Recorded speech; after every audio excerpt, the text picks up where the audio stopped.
vibeBooks presents Oliver Twist, Chapter 38 by Charles Dickens. Chapter 38, containing an account of what passed between Mr. and Mrs. Bumble and Mr. Monks at their nocturnal interview.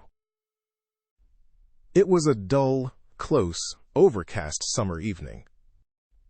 The clouds, which had been threatening all day, spread out in a dense and sluggish mass of vapor, already yielded large drops of rain, and seemed to presage a violent thunderstorm, when Mr. and Mrs. Bumble, turning out of the main street of the town, directed their course towards a scattered little colony of ruinous houses, distant from it some mile and a half, or thereabouts, and erected on a low, unwholesome swamp bordering upon the river.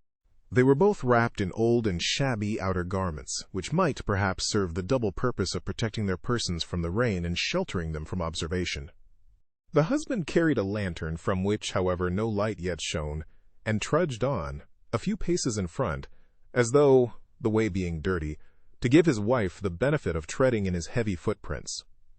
They went on in profound silence. Every now and then Mr. Bumble relaxed his pace and turned his head as if to make sure that his helpmate was following.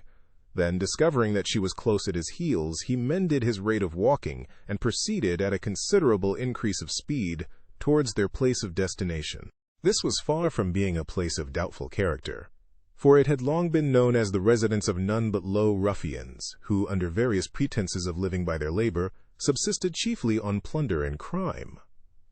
It was a collection of mere hovels, some hastily built with loose bricks, others of old worm-eaten ship timber, jumbled together without any attempt at order or arrangement, and planted, for the most part, within a few feet of the river's bank. A few leaky boats drawn up on the mud and made fast to the dwarf wall which skirted it, and here and there an oar or coil of rope, appeared at first to indicate that the inhabitants of these miserable cottages pursued some avocation on the river. But a glance at the shattered and useless condition of the articles thus displayed would have led a passer-by without much difficulty to the conjecture that they were disposed there, rather for the preservation of appearances than with any view to their being actually employed. In the heart of this cluster of huts, and skirting the river, which its upper stories overhung, stood a large building, formerly used as a manufactory of some kind. It had, in its day, probably furnished employment to the inhabitants of the surrounding tenements. But it had long since gone to ruin. The rat, the worm, and the action of the damp had weakened and rotted the piles on which it stood, and a considerable portion of the building had already sunk down into the water, while the remainder, tottering and bending over the dark stream, seemed to wait a favorable opportunity of following its old companion and involving itself in the same fate. It was before this ruinous building that the worthy couple paused, as the first peal of distant thunder reverberated in the air, and the rain commenced pouring violently down. "The place should be somewhere here," said Bumble, consulting a scrap of paper he held in his hand. "Hullo there!" cried a voice from above. Following the sound, Mr. Bumble raised his head and descried a man looking out of a door, breast high, on the second story. "Stand still a minute," cried the voice. "I'll be with you directly," with which the head disappeared, and the door closed. "Is that the man?" asked Mr. Bumble's good lady. Mr. Bumble nodded in the affirmative. "Then mind what I told you," said the matron, "and be careful to say as little as you can, or you'll betray us at once."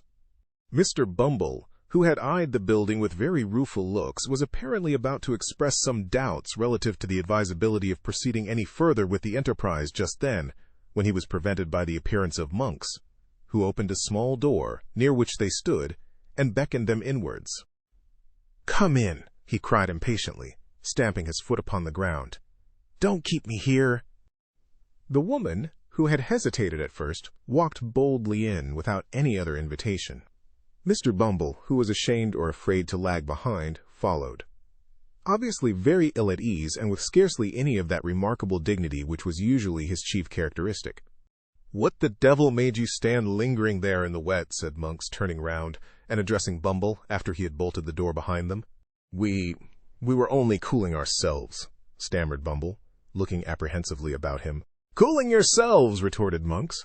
"Not all the rain that ever fell or ever will fall will put as much of hell's fire out as a man can carry about with him. You won't cool yourself so easily. Don't think it."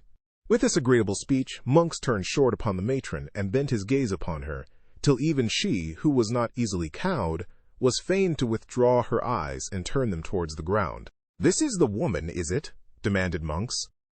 "Ahem. That is the woman," replied Mr. Bumble, mindful of his wife's caution. "You think women never can keep secrets, I suppose," said the matron, interposing, and returning, as she spoke, the searching look of Monks. "I know they will always keep one till it's found out," said Monks. "And what may that be?" asked the matron. "The loss of their own good name," replied Monks. "So by the same rule, if a woman's a party to a secret that might hang or transport her, I'm not afraid of her telling it to anybody. Not I. Do you understand, mistress?" "No," rejoined the matron, slightly coloring as she spoke. "Of course you don't," said Monks. "How should you?" Bestowing something halfway between a smile and a frown upon his two companions, and again beckoning them to follow him, the man hastened across the apartment, which was of considerable extent, but low in the roof. He was preparing to ascend a steep staircase, or rather ladder, leading to another floor of warehouses above, when a bright flash of lightning streamed down the aperture, and a peal of thunder followed which shook the crazy building to its center. "Hear it!" he cried, shrinking back. "Hear it!" rolling and crashing on as if it echoed through 1,000 caverns where the devils were hiding from it. "I hate the sound!" He remained silent for a few moments, and then, removing his hand suddenly from his face, showed to the unspeakable discomposure of Mr. Bumble that it was much distorted and discolored.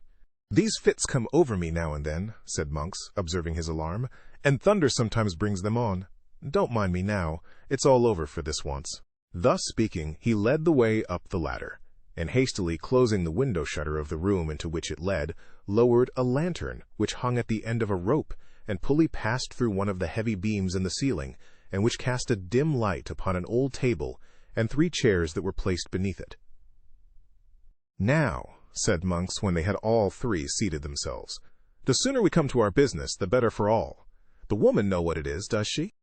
The question was addressed to Bumble, but his wife anticipated the reply by intimating that she was perfectly acquainted with it. "He is right in saying that you were with this hag the night she died, and that she told you something—" "About the mother of the boy you named," replied the matron, interrupting him. "Yes." "The first question is, of what nature was her communication?" said Monks. "That's the second," observed the woman with much deliberation. "The first is, what may the communication be worth?" "Who the devil can tell that, without knowing of what kind it is?" asked Monks. "Nobody better than you, I am persuaded," answered Mrs. Bumble, who did not want for spirit, as her yokefellow could abundantly testify. "Humph," said Monks significantly, and with a look of eager inquiry. "There may be money's worth to get, E.H." "Perhaps there may," was the composed reply. "Something that was taken from her," said Monks. "Something that she wore, something that—" "You had better bid," interrupted Mrs. Bumble. "I have heard enough, already, to assure me that you are the man I ought to talk to." Mr. Bumble, who had not yet been admitted by his better half into any greater share of the secret than he had originally possessed, listened to this dialogue with outstretched neck and distended eyes, which he directed towards his wife and Monks by turns, in undisguised astonishment, increased, if possible, when the latter sternly demanded what sum was required for the disclosure. "What's it worth to you?" asked the woman, as collectedly as before. "It may be nothing. It may be 20 pounds, replied Monks. "Speak out, and let me know which." "Add 5 pounds to the sum you have named. Give me 5 and 20 pounds in gold," said the woman, "and I'll tell you all I know, not before." "5 and 20 pounds!" exclaimed Monks, drawing back. "I spoke as plainly as I could," replied Mrs. Bumble. "It's not a large sum, either." "Not a large sum for a paltry secret. That may be nothing when it's told," cried Monks impatiently, "and which has been lying dead for 12 years past or more. Such matters keep well, and, like good wine, often double their value in course of time," answered the matron, still preserving the resolute indifference she had assumed. "As to lying dead, there are those who will lie dead for 12,000 years to come, or 12,000,000, for anything you or I know, who will tell strange tales at last." "What if I pay it for nothing?" asked Monks, hesitating. "You can easily take it away again," replied the matron. "I am but a woman, alone here, and unprotected." "Not alone, my dear, nor unprotected neither," submitted Mr. Bumble in a voice tremulous with fear. "I am here, my dear. And besides," said Mr. Bumble, his teeth chattering as he spoke, "Mr. Monks is too much of a gentleman to attempt any violence on parochial persons. Mr. Monks is aware that I am not a young man, my dear, and also that I am a little run to seed, as I may say, but he has heerd. I say I have no doubt Mr. Monks has heerd, my dear, that I am a very determined officer, with very uncommon strength, if I'm once roused. I only want a little rousing, that's all." As Mr. Bumble spoke, he made a melancholy feint of grasping his lantern with fierce determination, and plainly showed by the alarmed expression of every feature that he did want a little rousing, and not a little, prior to making any very warlike demonstration, unless indeed against paupers or other person or persons trained down for the purpose. "You are a fool," said Mrs. Bumble in reply, "and had better hold your tongue." "He had better have cut it out before he came if he can't speak in a lower tone," said Monks grimly. "So, he's your husband, E.H.?" "He my husband," tittered the matron, parrying the question. "I thought as much when you came in," rejoined Monks, marking the angry glance which the lady darted at her spouse as she spoke. "So much the better. I have less hesitation in dealing with two people when I find that there's only one will between them. I'm in earnest. See here." He thrust his hand into a side pocket, and producing a canvas bag, told out 25 sovereigns on the table, and pushed them over to the woman. "Now," he said, "gather them up, and when this cursed peal of thunder which I feel is coming up to break over the housetop is gone, let's hear your story." The thunder, which seemed in fact much nearer, and to shiver and break almost over their heads having subsided, Monks, raising his face from the table, bent forward to listen to what the woman should say. The faces of the three nearly touched, as the two men leant over the small table in their eagerness to hear, and the woman also leant forward to render her whisper audible. The sickly rays of the suspended lantern falling directly upon them aggravated the paleness and anxiety of their countenances, which, encircled by the deepest gloom and darkness, looked ghastly in the extreme. "When this woman that we called Old Sally died," the matron began, "she and I were alone." "Was there no one by?" asked Monks, in the same hollow whisper. "No sick wretch or idiot in some other bed? No one who could hear and might by possibility understand?" "Not a soul," replied the woman. "We were alone. I stood alone beside the body when death came over it." "Good," said Monks, regarding her attentively. "Go on." "She spoke of a young creature," resumed the matron, "who had brought a child into the world some years before, not merely in the same room but in the same bed, in which she then lay dying." "Aye?" said Monks, with quivering lip, and glancing over his shoulder. "Blood! How things come about!" "The child was the one you named to him last night," said the matron, nodding carelessly towards her husband. "The mother this nurse had robbed." "In life?" asked Monks.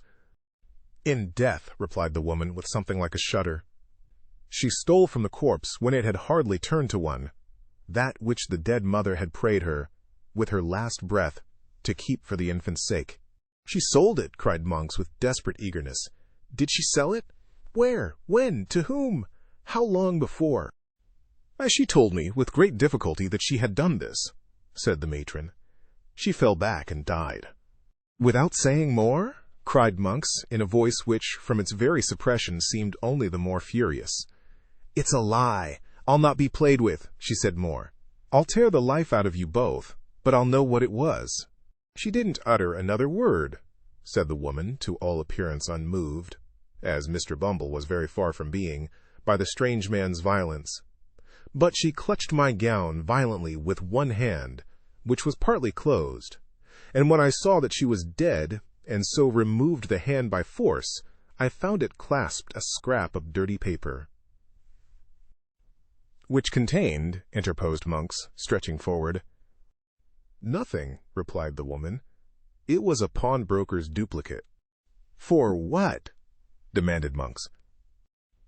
"In good time I'll tell you," said the woman. "I judged that she had kept the trinket for some time in the hope of turning it to better account, and then had pawned it, and had saved or scraped together money to pay the pawnbroker's interest year by year and prevent its running out, so that if anything came of it, it could still be redeemed. Nothing had come of it, and, as I tell you, she died with the scrap of paper, all worn and tattered in her hand. The time was out in 2 days. I thought something might one day come of it too, and so redeemed the pledge. "Where is it now?" asked Monks quickly. "There," replied the woman, and as if glad to be relieved of it, she hastily threw upon the table a small kid bag, scarcely large enough for a French watch, which Monks, pouncing upon, tore open with trembling hands. It contained a little gold locket, in which were 2 locks of hair and a plain gold wedding ring. "It has the word Agnes engraved on the inside," said the woman. "There is a blank left for the surname, and then follows the date, which is within a year before the child was born. I found out that." "And this is all?" said Monks, after a close and eager scrutiny of the contents of the little packet. "All," replied the woman. Mr. Bumble drew a long breath, as if he were glad to find that the story was over, and no mention made of taking the £25 back again. And now he took courage to wipe the perspiration which had been trickling over his nose, unchecked, during the whole of the previous dialogue. "I know nothing of the story beyond what I can guess at," said his wife, addressing Monks, after a short silence. "And I want to know nothing, for it's safer not. But I may ask you 2 questions, may I?" "You may ask," said Monks, with some show of surprise. "But whether I answer or not is another question." "Which makes 3, observed Mr. Bumble, essaying a stroke of facetiousness. "Is that what you expected to get from me?" demanded the matron. "It is," replied Monks. "The other question? What do you propose to do with it? Can it be used against me?" "Never," rejoined Monks. "Nor against me either. See here, but don't move a step forward, or your life is not worth a bulrush." With these words he suddenly wheeled the table aside, and pulling an iron ring in the boarding, threw back a large trap-door which opened close at Mr. Bumble's feet, and caused that gentleman to retire several paces backward with great precipitation. "Look down," said Monks, lowering the lantern into the gulf. "Don't fear me. I could have let you down, quietly enough, when you were seated over it, if that had been my game." Thus encouraged, the matron drew near to the brink, and even Mr. Bumble himself, impelled by curiosity, ventured to do the same. The turbid water, swollen by the heavy rain, was rushing rapidly on below, and all other sounds were lost in the noise of its plashing and eddying against the green and slimy piles. There had once been a water-mill beneath. The tide, foaming and chafing round the few rotten stakes and fragments of machinery that yet remained, seemed to dart onward with a new impulse when freed from the obstacles which had unavailingly attempted to stem its headlong course. "If you flung a man's body down there, where would it be tomorrow morning?" said Monks, swinging the lantern to and fro in the dark well. 12 miles down the river, and cut to pieces besides," replied Bumble, recoiling at the thought. Monks drew the little packet from his breast, where he had hurriedly thrust it, and tying it to a leaden weight, which had formed a part of some pulley and was lying on the floor, dropped it into the stream. It fell straight and true as a die, clove the water with a scarcely audible splash, and was gone. The 3, looking into each other's faces, seemed to breathe more freely. "There," said Monks, closing the trap-door, which fell heavily back into its former position. "If the sea ever gives up its dead, as books say it will keep its gold and silver to itself, and that trash among it. We have nothing more to say, and may break up our pleasant party." "By all means," observed Mr. Bumble with great alacrity. "You'll keep a quiet tongue in your head, will you?" said Monks, with a threatening look. "I am not afraid of your wife." "You may depend upon me, young man," answered Mr. Bumble, bowing himself gradually towards the latter, with excessive politeness. "On everybody's account, young man. On my own, you know, Mr. Monks."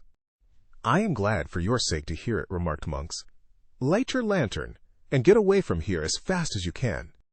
It was fortunate that the conversation terminated at this point, or Mr. Bumble, who had bowed himself to within 6 inches of the ladder, would infallibly have pitched headlong into the room below.